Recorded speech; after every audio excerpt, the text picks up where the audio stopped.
we will discuss the structural arrangement of different radius ratios. If the radius ratio, what is radius ratio? First, it is the ratio of the radius of cation and to that of the radius of anion.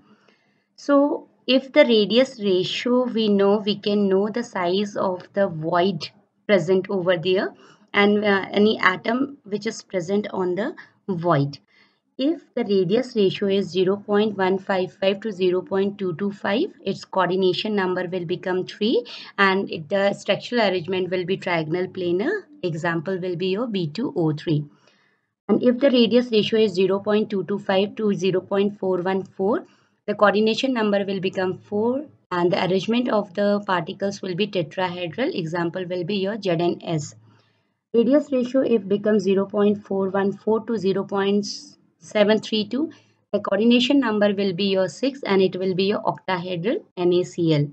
Example 0.73 to 1.0, then the coordination number will be your 8 and it is your BCC and it is your CSCl.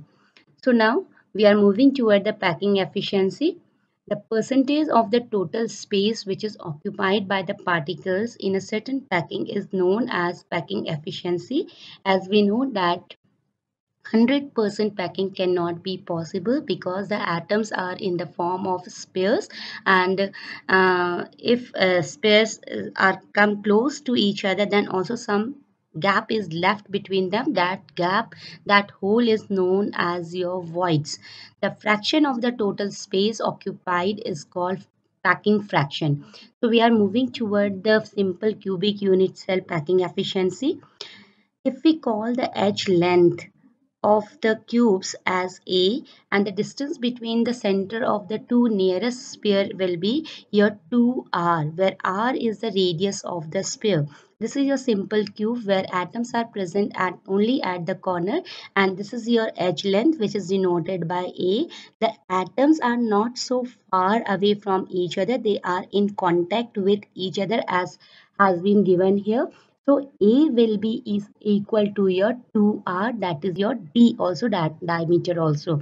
So edge length of unit cell will be your 2r and volume of the cube will be your A cube, that is your 2r cube, and the value will become 8r cube. Volume of sphere will be your 4 by 3 pi r cube. In a simple cubic unit cell, number of particle is 1. So the total volume of the sphere will be 4 by 3 pi r cube. The percentage volume occupied will be volume of sphere upon volume of cube into 100. We know that the volume of sphere here is your 4 by 3 pi r cube and volume of cube is your 8r cube into 100. And 1 by 6 after solving it into the pi value 3.14 into 100 and it comes to be 52.4%. And the packing fraction will be 0.524. If we are moving toward the FCC, we know that in FCC, the corner particles are present as well as the particle is present at the center of the faces.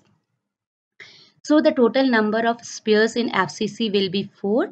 Volume of one sphere will be 4 by 3 pi r cube, and therefore the volume occupied by the 4 sphere will be 16 by 3 pi r cube.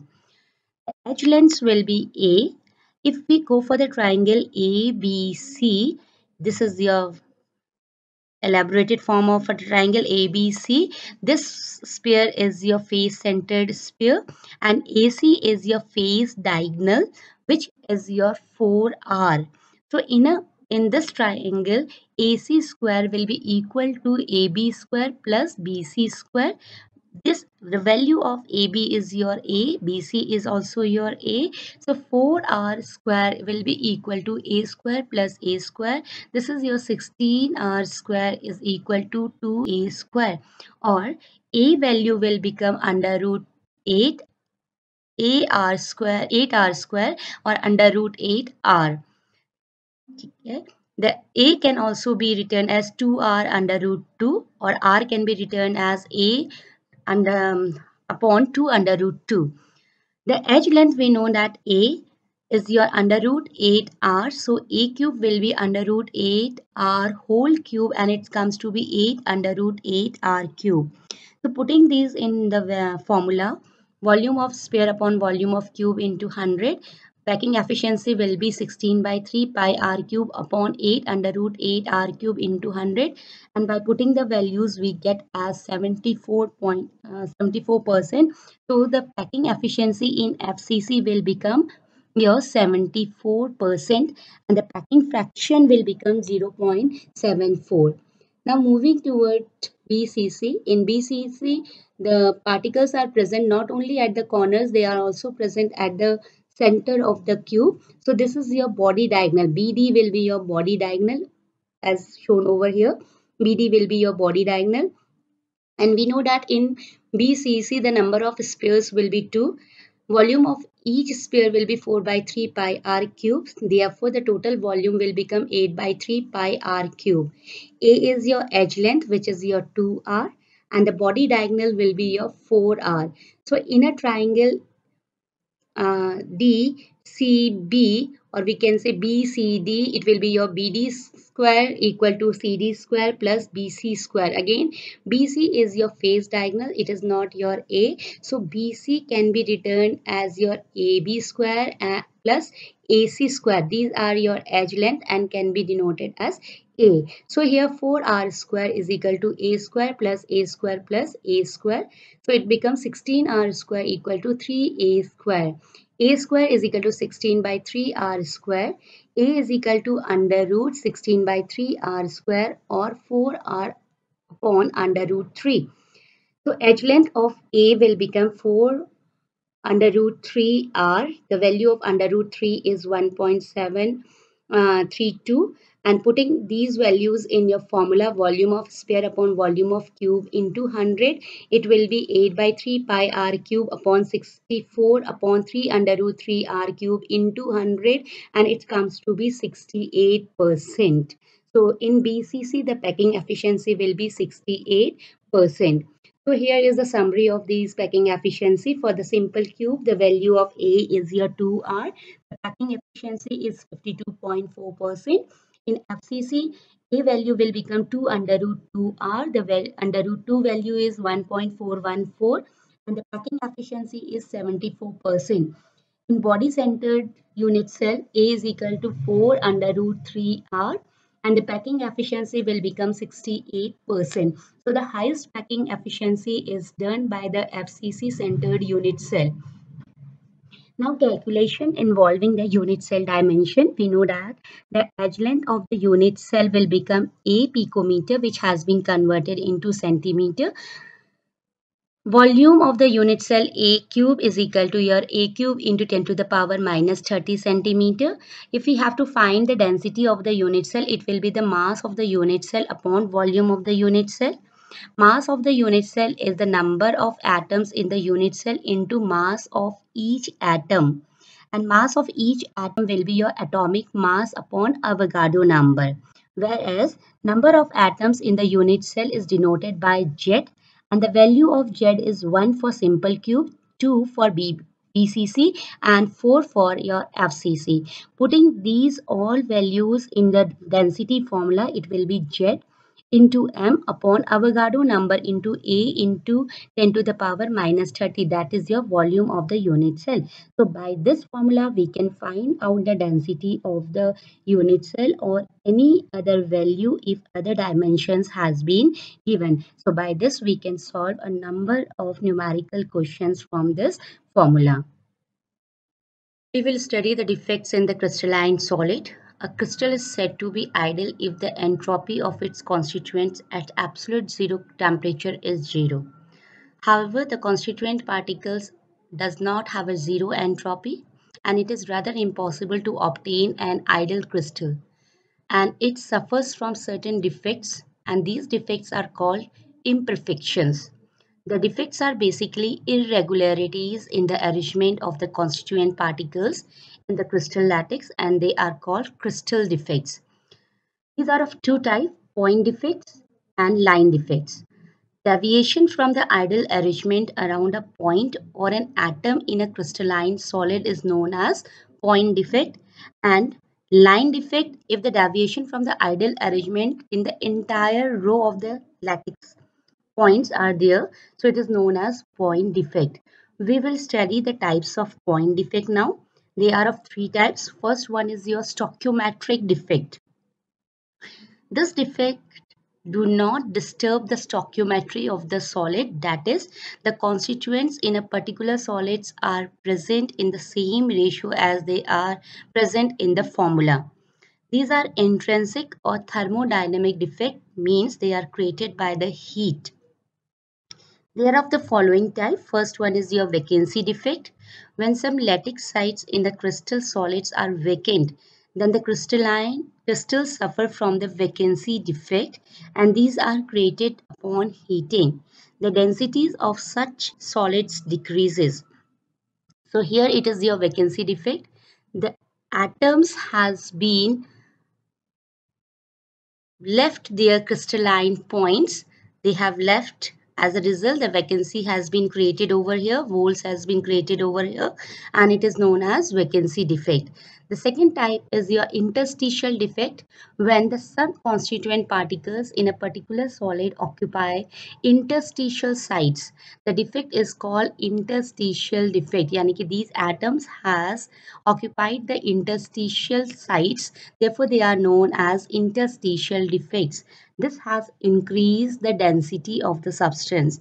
Both the vacancy defects and interstitial defects are present in non-ionic solids. There are certain defects which are present in ionic solids, and they are known as Schottky defect. These are present in the ionic solid. This arises because certain ions are missing from the crystal lattice and vacancies or holes are created at their respective position. So here, this is an ideal crystal where A positive is linked with B negative, B negative is linked with A positive. But if certain ions are left from their crystal lattice, this one is cation deficiency, and similarly anion vacancy can also be formed if they are living from their constituent positions. They are known as Schottky defect. These are found with high coordination numbers, compounds having high coordination number, and in which the cations and anions have almost identical size. Examples are your NaCl, HCl, CSCl, KBr, AgBr. The consequence of this defect is that they lower the density because holes has been created. Stability also decreases because the particles are now far away from ions are now far away from each other. Lattice energy also decreases because stability has decreased, and conductivity increases because of the presence of these holes. The next type of your ionic solid defect is your Frenkel defect. It is also present in your ionic crystals. It is a result when certain ions leave their normal sites and occupy positions elsewhere in the crystal lattice. Holes are created at their respective position. Suppose this is the ideal crystal, और अपनी positions में से some of the ion has leave their position and entered into the interstitial position, anywhere it can be. So this is known as Frenkel defect. The conditions of the solid which will undergo Frenkel defects are that with low coordination number, compound should have the low coordination number, and the compounds in which the anion are bigger in size as compared to that of the cation. Example are your AgCl, AgBr, AgI, and ZnS.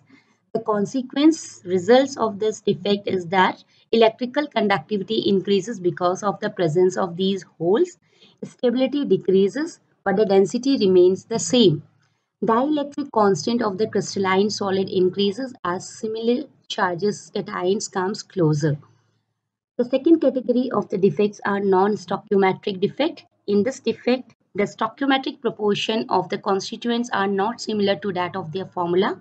They again are of two types, metal excess defect and metal deficient defect.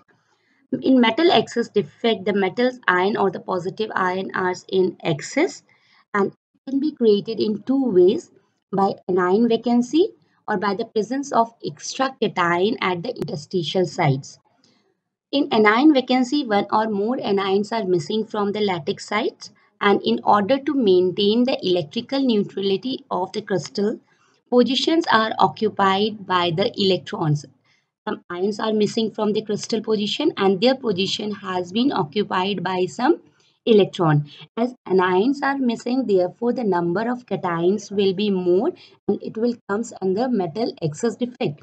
These electrons absorb the radiation which has been occupied these positions, will absorb the radiation corresponding to a certain color from white light.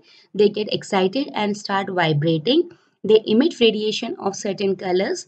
These electrons are known as F center.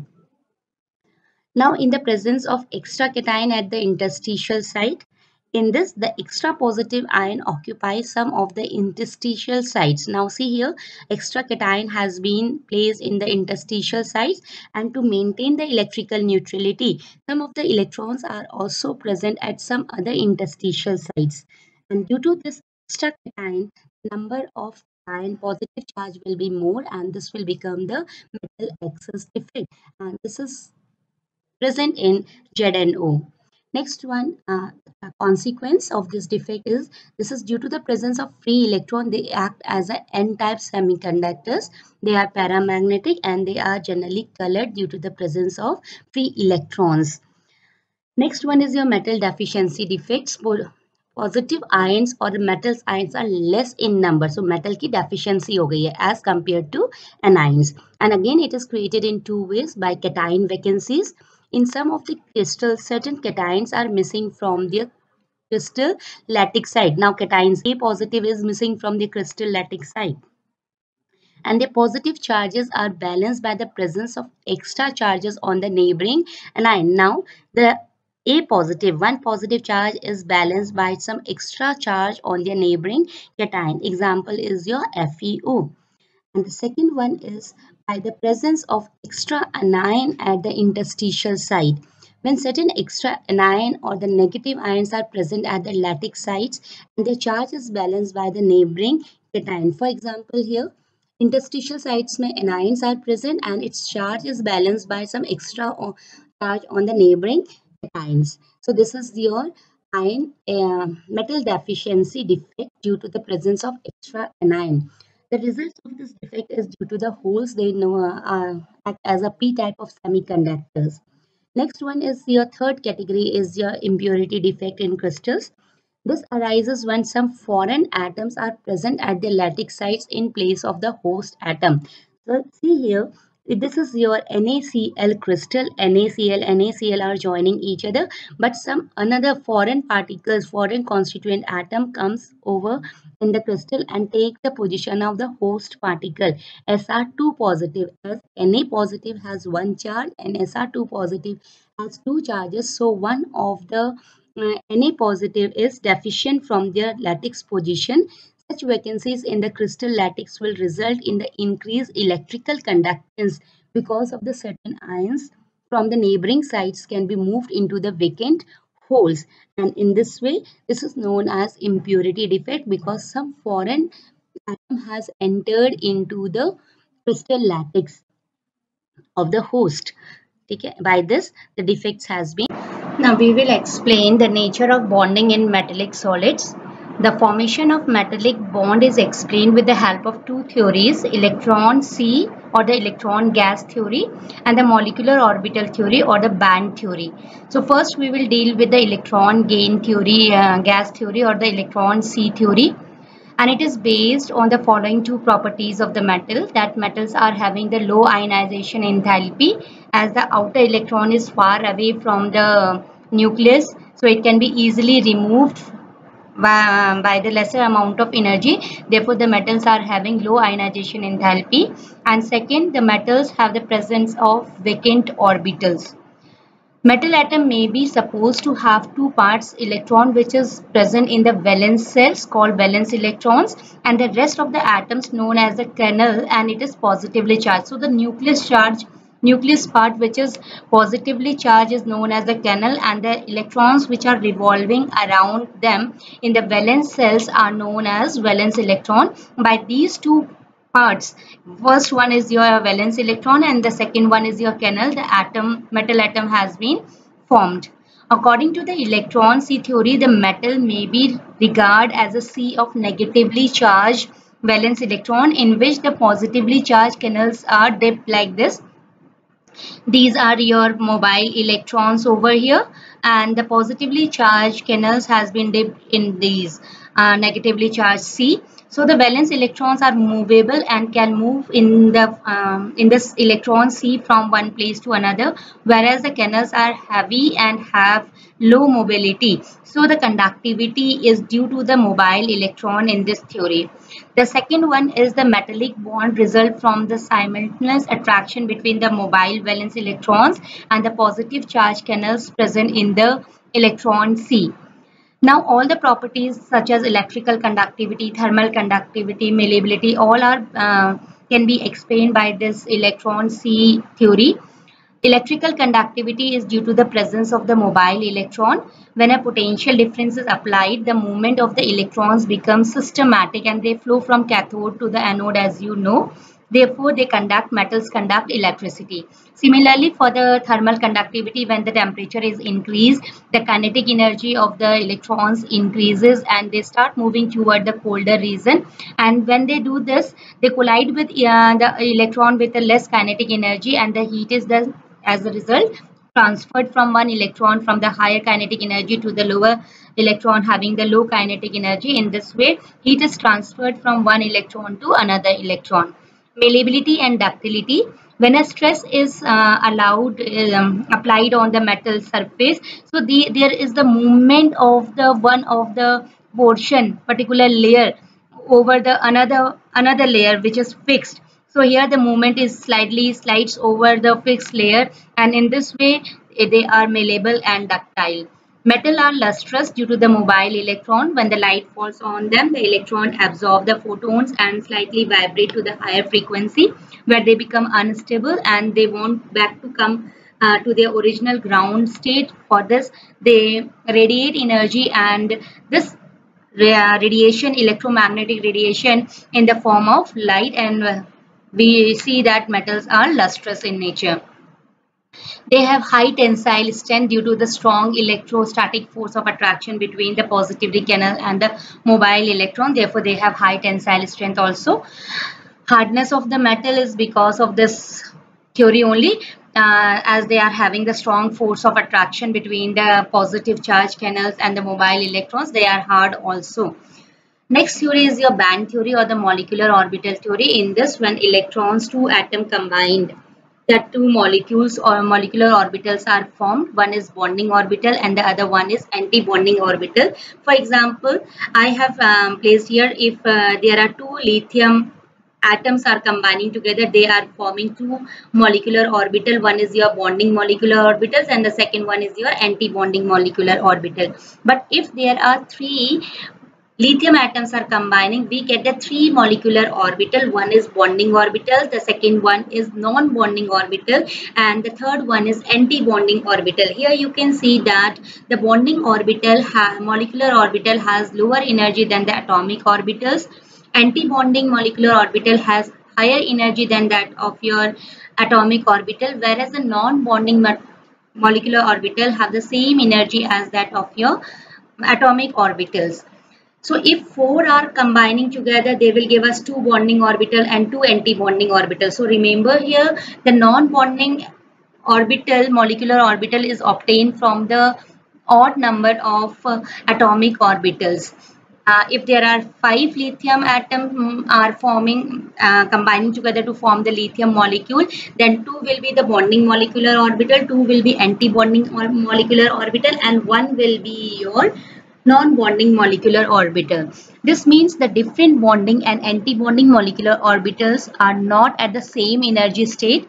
The binding orbitals with lower energy state and the anti-binding molecular orbitals will be at the higher molecular state.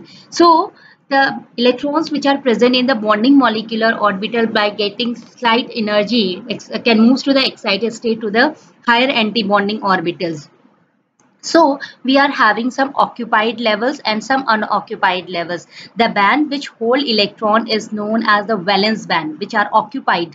So we are called them as the valence band, and the other with out electron responsible for the conduction is known as conduction band. So the band theory indicates that there are two bands. One is your valence band and the second one is your conduction band. So in conductor, there is a very little gap or no gap between the valence band and the conduction band, and these two bands overlap so that the electrons can easily transfer from the valence band to the conduction band and they conduct electricity. Whereas in semiconductor, there is a small energy gap between the valence band and the conduction band, and by providing slight energy to these valence electrons, they can move to the conduction band and the metal start conducting the electricity. But if the large energy gap is present between the valence band and the conduction band, as the electrons from the valence band cannot be moved to the conduction band, cannot pass through this large gap, which is known as forbidden zone.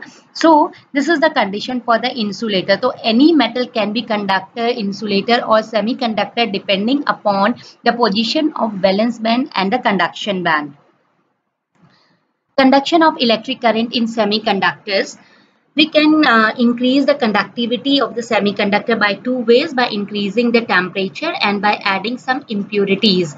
If we increase the temperature of the metal, some electrons are in the position to move to the higher energy level from the valence band to the conduction band, and the electric conduction thus increases, and such type of semiconductors are known as intrinsic semiconductors. We can also increase the conductivity of semiconductors by adding the impurities of some suitable metal, which is known as doping. So doping is the method of adding impurities to the semiconductors to increase its conductivity. So these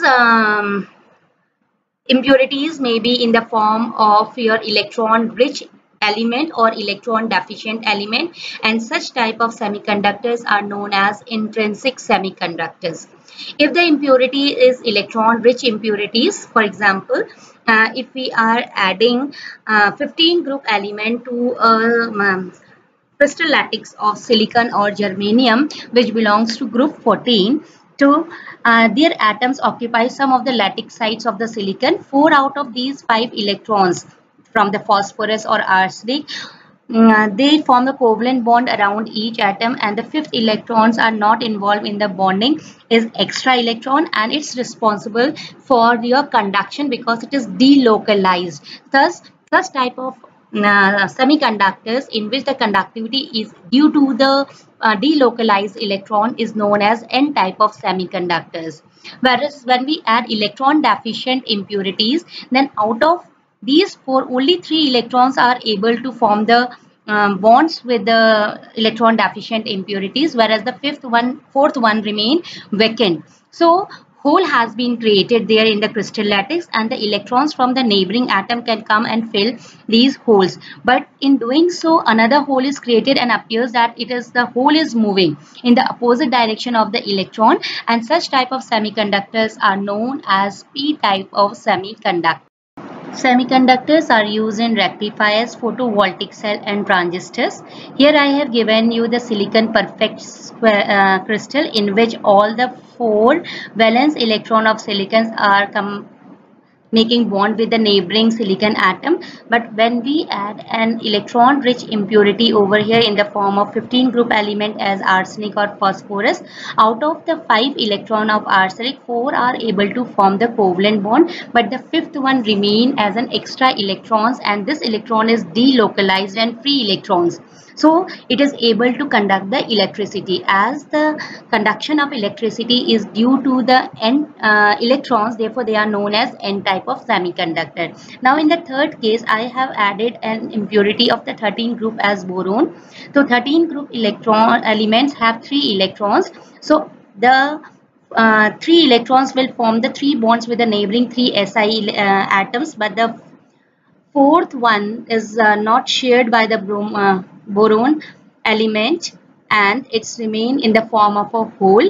And if any neighboring electron comes in this hole, it's create a hole to the electron place, and in this way the hole is moving and the conductivity is due to the hole, therefore it is known as P type of semiconductors. Now the solids also show the magnetic properties. And here are the magnetic properties of the solid.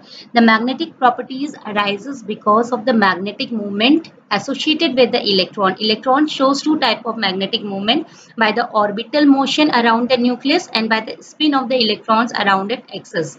So under the influence of the external magnetic field, certain solid may be exhibit different types of magnetic behavior. First one is your paramagnetic behavior. We know that they have unpaired electron and get attracted by the magnet, and they can be shown by like this. If even one electrons remain unpaired, it is your paramagnetic nature. Diamagnetic, they have paired electron and therefore no resultant magnetic moment due to the influence of the external magnetic field. So all the electrons are paired over here. Next category comes as a ferromagnetic substances. Metal ions of these substances are grouped together into a small region known as domains. And here the circle represent the domains. All the domains get oriented in the same direction under a magnetic field. Then they are known as ferromagnetic substances. Antiferromagnetic substances, in which the certain substances align in the magnetic field due to the unpaired electron present as in